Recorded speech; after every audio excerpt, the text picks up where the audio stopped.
notre entrée en fonction, les comités de gestion de l'ISTEM et celui de l'IOB se sont assignés comme objectif d'instaurer la paix sur la colline. À ce jour, sans risque de me tromper, la paix règne depuis déjà une année et demie sur la colline. Plusieurs activités para-académiques conjointes continuent à s'organiser à la satisfaction de tout le monde et le lancement des travaux de construction d'une salle polyvalente à titre d'un projet intégrateur a déjà été effectif.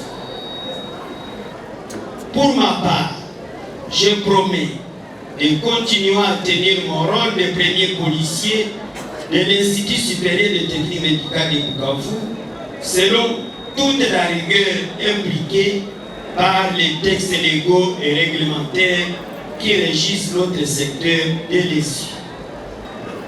Dans le secteur administratif, au cours de l'année académique 2022-2023, le comité de gestion est resté dans l'esprit de redistribution juste et équitable des revenus marqués par la paye régulière à la date du 20 de chaque mois et l'indemnité de transport à tous les membres de la communauté.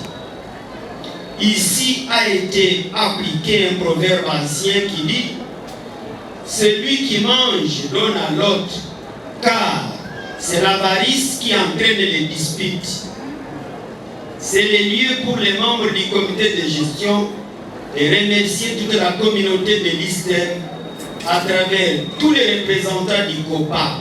COPA, c'est le conseil des partenaires pour leur participation active aux différents conseils de l'Institut, tenus statutairement 2 fois au cours de cette année académique, notre organe suprême de décision.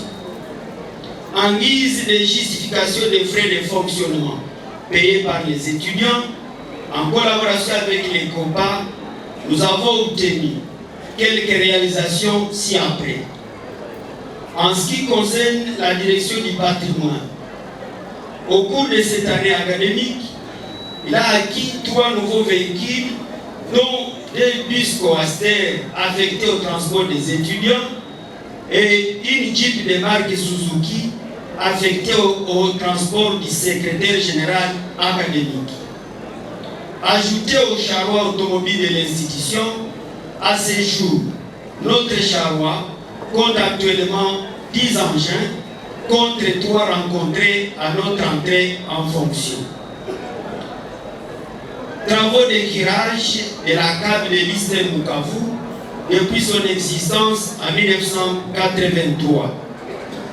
L'acquisition d'un générateur de marque Texan Perkis de 65 kVA.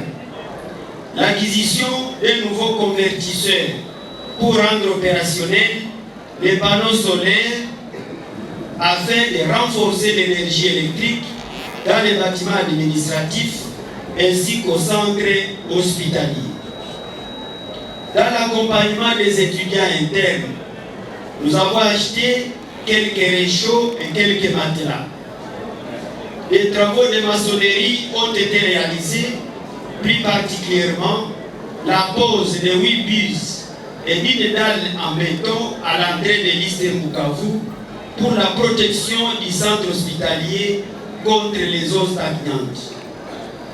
Travaux de réhabilitation de la salle de pratique au 6e niveau de la filière sage-femme en collaboration avec TPO et la coopération suisse. La réhabilitation des laboratoires modernes et de pointe qui sera ouvert au public dans un partenariat gagnant-gagnant entre l'ISTEM Bukavu et l'ONG ACID. La connexion permanente en Wi-Fi qui alimente tous les buildings et les bénéficiaires sont les étudiants et les enseignants de l'ISTEM Bukavu. C'est ici l'occasion de remercier la représentation estudiantine qui, sous la conduite de l'ancien porte-parole des étudiants, M. Molière, au début de l'année académique, a su bien gérer et maîtriser ses collègues lors des manifestations pour réclamer la réhabilitation par les gouvernements du tronçon d'ISUS.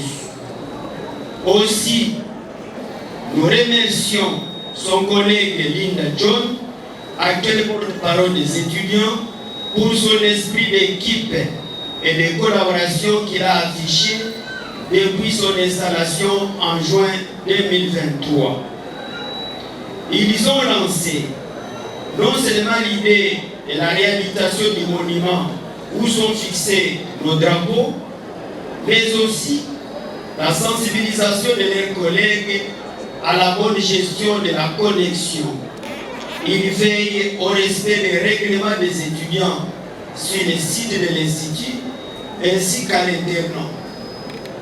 Ils surveillent les provocations de leurs collègues vivant sur la colline de Karale, caractérisées par un esprit de révolte chaque fois qu'il y a bouture du courant ou d'autres événements endogènes ou exogènes.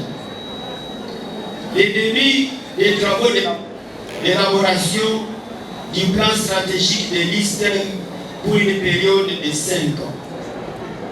Les grands chantiers restent la poursuite des travaux de construction des nouveaux bâtiments de l'Eastern de 8 grands auditoires sur fonds propres de l'Eastern. C'est ici l'occasion de saluer le courage et le lobbying de son Excellence, Monsieur le Ministre, et l'enseignement supérieur et universitaire qui continue à mener auprès de ses collègues du budget et des finances pour nous obtenir un accompagnement dans cette action de grande importance pour notre alma mater.